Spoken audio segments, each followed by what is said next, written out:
제가 어젯밤에 늦게까지 사무실에 남아서 이 대장동 화천대유 게이트에 대해서 쭉 분석을 좀 해봤습니다. 그러니까 이게 처음에 땅은요 한 300만원의 주민들한테 평균적으로 사들였어요.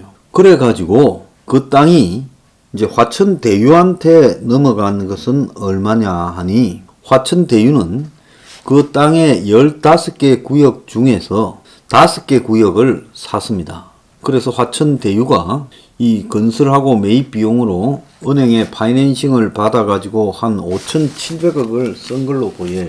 그래서 오늘 아침에 매경에 보면 성남의 뜰에 주주로 참여한 금융권이 화천대유에 600억 정도를 빌려줬다. 그러니까 화천대유가 처음에 최태원이 여동생한테서 투자사 거쳐서 들어온 돈, 그리고 박중훈이한테서 부동산 투자사 거쳐서 들어온 돈 두 개를 가지고 초기 운영 자금과 그리고 땅값 계약금 정도를 지불했을 거라고 봅니다. 그 나머지 돈은 지금 은행에서 다 빌렸어요. 그러니까 실질적으로 김만배니 남욱이니 이런 자들이 딴 데서 부동산 한다고 돈 조금 썼는지 몰라도 이 사업에서 지 돈 들어간 거는 거의 없다 봐야 됩니다. 여기서 오늘 아침에 조선일보 보면 다야 난리가 났다. 그래서 대장동 패밀리들이 강남 수백억 건물주가 됐다. 남욱이 역삼동에 300원짜리 건물을 샀다. 천화동인 4호. 천화동인 5호의 정영학은 강남 신사동에 173억짜리를 샀고, 김만배의 누나는 중랑구에 90억 추정되는 건물을 샀다.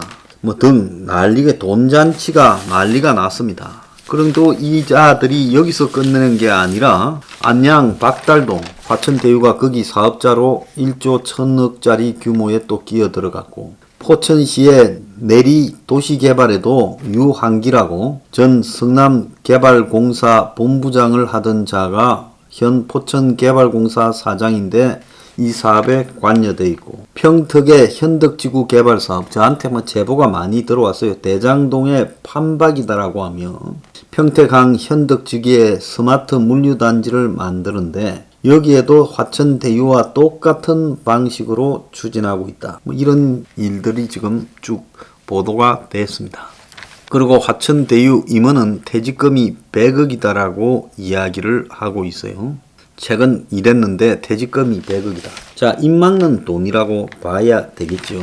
자, 이렇게 돈잔치를 하는 이들한테 지금 은행들이 6천억을 빌려줬습니다. 하나은행, 기업은행 등 여러 은행들, 또 다수는 이 사업에 재무적 투자자인 양 컨소시움에 참가한 자들이죠. 그래서 은행들이 하나은행이 2250억, 기업은행이 700억, SH수협이 400억, NH농협이 500억, 동양생명이 700억, DB손보가 700억, 농협생명이 300억, 네오제 10차 유한회사가 300억, 미래에셋캐피탈이 200억, 하나생명이 100억, NH농협 수탁이 210억, 성남대장 제5차가 647억, HMG가 142억, 이런 식으로 6,300억의 은행 대출을 받아가지고 이 사업을 했습니다.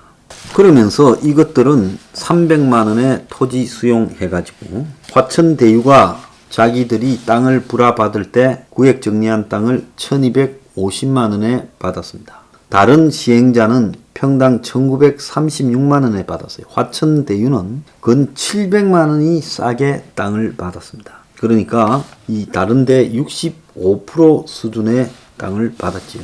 자, 그러니까 화천대유는 그때부터 돈에 눈이 멀어가지고 심지어 임대 부지, 공공임대아파트, 서민아파트 부지도 291억에 팔아버렸고, 자기들이 받아가 팔아버렸습니다. LH에. 그리고 더 나아가서 동사무소 부지도 대장동 37억에 다시 성남시에 팔았고, 또 골 때리는 거는 그 나머지 땅에 아파트를 지었는데 화천대유가 지은 아파트가 2256채의 아파트를 분양을 했습니다. 그래서 아파트 2256채 분양해가지고 남긴 돈이 최하로 4,500억에서 최대 한 4,800억, 5천억까지 나오고 있어요. 그러면 아파트 2256채를 가지고 돈은 4,500억을 벌어먹었다 칩시다. 그러면 아파트 하나당 얼마를 벌어먹었습니까? 아파트만 가지고 이야기하면요. 아파트만 가지고 이야기하면 한 채당 한 2억씩을 화천대유가 벌어먹었습니다. 자, 그래서 이 화천대유가 총 벌어들인 게 한 9천억 가까이 짐작이 들어요. 배당과 이 분양을 통해 가지고 직접 시행을 해서 분양해서 한 9천억을 벌어들였는데, 성남시가 또 자기들이 갖고 갔다라는 게 5,503억이지 않습니까? 화천대유가 9천억이잖아요. 그러면 나머지 또 시행자들이 있지 않습니까? 화천대유가 3분의 1을 갖고 왔으니까 3분의 1을 시행한 사람도 벌어갔을 거 아니에요? 그러니까 결국은 이게 한 2조 정도를 총 벌어갔다라는 말이 맞고, 여기에 총 사업비가 한 4조 정도 들어가서 2조 정도를 빼갔다. 사업비는 제가 봤을 때 4조가 안 들어갔을 가능성이 크다고 봅니다. 그래가지고 2조 정도를 빼갔으니까 이 아파트가 얼마나 많은 거품 위에서 만들어지는 건가라는 걸 알아야 되겠죠. 땅 300만 원이었습니다.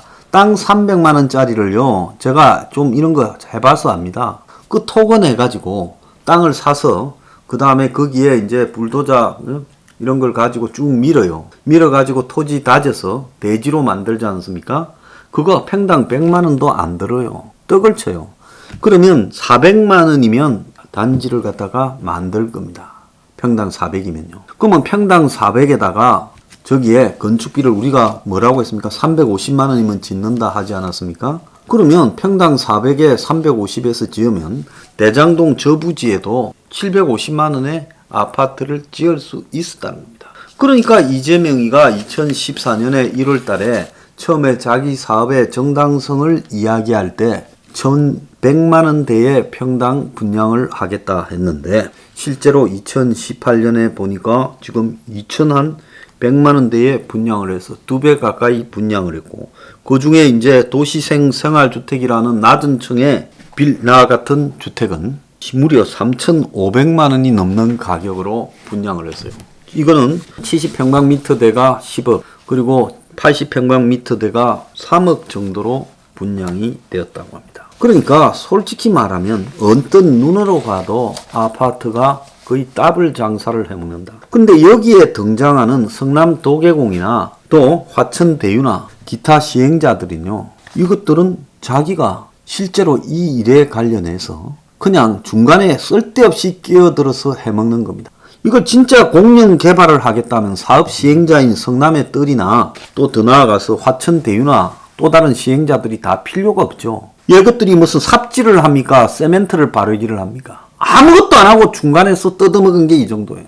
그러면 처음부터 국가가 투명하게 해서 그야말로 봉사한다고 생각하고 땅을 갖다가 가장 싸게 수용해서 땅을 갖다가 이렇게 토건 작업해서 그 위에다가 아파트를 입찰을 줘가지고 직접 중소건설사들이 원가로 짓게 만들면 평당 700 아파트가 된다라는 게 입증되는 거 아니겠습니까? 자, 이 건설사들은 또 건설사들대로 또 한 채 1억 이상씩은 빼먹었을 거예요. 그러면 여기서 빼먹고 저기서 빼먹고 다 빼먹고 결국은 소비자들은 이 새 아파트가 뭐라고요? 자기들은 이걸 분양만 받으면 또 거기서 더블 쳐서 빼먹는다고 생각하고 그냥 사지만은 부르는 대로 가격이 오르니까.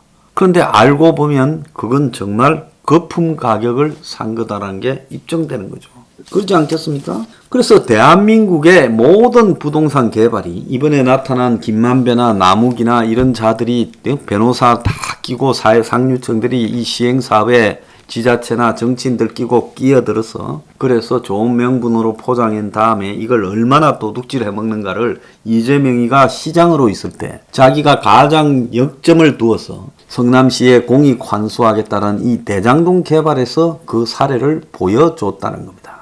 이재명은 성남시의 일개 변호사로서 제야 변호사로 있으면서 성남시의 시장들이 아파트 개발 등을 관련해서 도둑질해 먹는다고 수도 없이 진정을 하고 떠들어댔어요.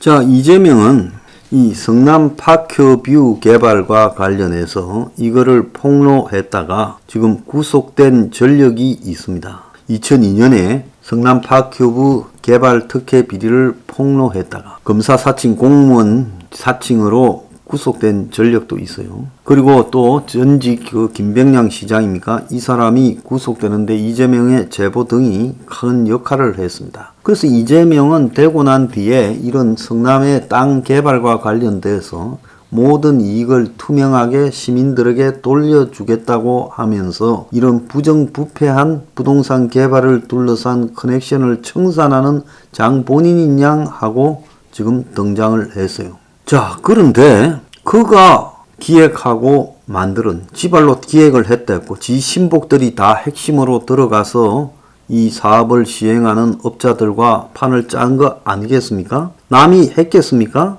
자, 그런데 배당만 4,040억, 직접 시행해서 4,500억을 벌었다. 자, 이게 지금 난리가 난 거 아닙니까? 대장동을 성남시가 나서서 개발하겠다면서 평당 5,600만 원 하던 땅을 절반 수준인 2,300만 원에 매입을 했고 심지어 2,000만 원 안팎에 건설사에 팔렸고 화천대유는 싸게 산 게 1,250만 원이었고 분양가 상한제도 적용 안 했고 개발이익 환수는커녕 민간 사업자 배를 불리는데 활용이 되었다는 겁니다.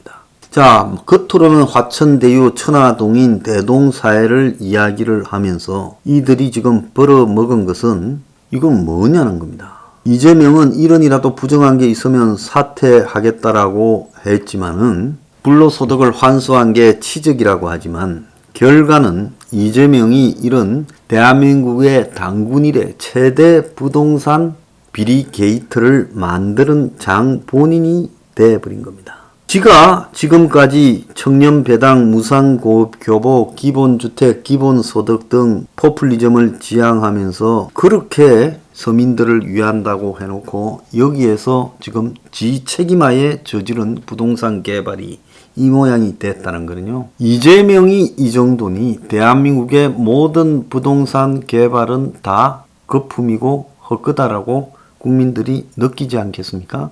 그러면 이재명은 남을 그렇게 부동산 개발과 관련해서 비판하고 구속까지 되고 전임시장을 보낸 사람이 지가 돼서 이 모양이 된데 돈 받았고 안 받았고는 지금 지 말 필요 없는 거고 그건 지켜봐야 알 일이고 지금 이쯤 된 데 대해서 이재명은 더 이상 대선을 가지 말고요. 이 부동산 때문에 상처받은 국민 가슴에 큰 상처를 더 줬기 때문에 이재명은 자 이쯤 해서 후보를 그만둬야 된다라는 겁니다. 지금 이재명이 지 아니었으면 대장동 이익이 국민의힘 세력이 100% 먹었는데 지가 들어서 나눠 먹었다 이 말을 하고 싶은 겁니까? 자, 조선일보가 빨갱이라 할까봐 거기 조선일보에 대해서 말을 꺼내면서 개발이익 국민 환수제를 못했는데 라고 말하는데 이거 굳이 없더라도 이재명이가 처음부터 아예 공영 개발로 가버렸다면 이런 일은 없었을 거라고 봅니다. 이재명이 이런 일을 저지른 부분에 대한 책임은요 100% 이재명한테 있는 겁니다. 그 다음에 먹은 놈들이 순서대로 가야 되는 거고요. 모든 책임은 이재명한테 있다. 그리고 국민들은 당신들이 사는 그렇게 바람맞지 않는 신축 아파트가 얼마나 화천대유 같은 저런 도둑들에게 다 떼주고 당신들이 그 아파트 산 가격의 절반은 그들 입으로 쳐 들어갔다라는 걸 알아야 된다. 저는 그런 생각을 합니다.